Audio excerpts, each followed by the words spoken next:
Le Ville de Vanier a été construit en 1959 à Petite-Rivière-Saint-François, dans Charlevoix.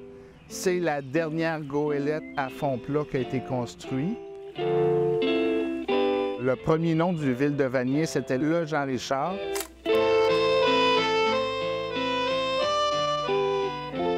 La mer sera la plus haute possible et ils lanceront une goélette nommée le Jean-Richard. En 83, ici, dans la décharge du lac Lemay, il y a eu un feu à bord et il a sombré ici. Depuis ce temps-là, il se détériore. Nous, le mandat de la garde côtière, c'est de procéder à l'enlèvement du Ville de Vanier.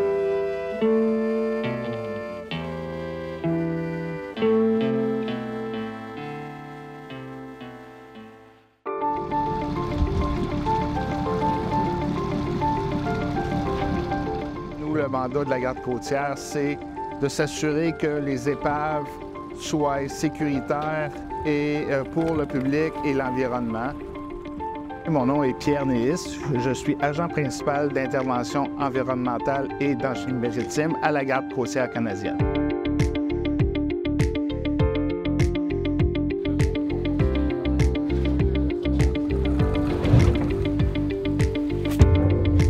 Pour cette épave-ci, c'est un entrepreneur, MVC Océan, qui font les travaux pour la garde côtière. Donc, toute la semaine passée, ils ont préparé le matériel, l'assemblage des barges, mettre l'excavatrice, tout l'équipement dessus.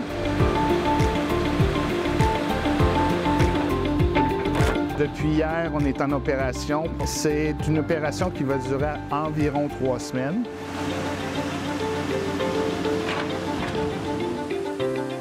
C'est important de retirer l'épave parce qu'elle est très proche de la rive. Il y a beaucoup de fer-angle en métal et de clous apparents, donc les gens pourraient s'approcher, se blesser. Aussi, on récupère des hydrocarbures potentiels à bord pour l'environnement, pour l'habitat. Le contracteur a mis des estacades et des boudins absorbants s'il arrive. Et s'il y a vraiment des grosses fuites, on va pouvoir faire pomper les hydrocarbures. Le travail des plongeurs est très important. C'est vraiment nos yeux sous l'eau. C'est eux qui sont capables d'identifier et de récupérer les pièces qui pourraient causer de la pollution. Et ils vont, dans les prochains jours aussi, ils vont couper la coque en sections pour la retirer et la mettre dans des barges pour la sortir ici de la décharge.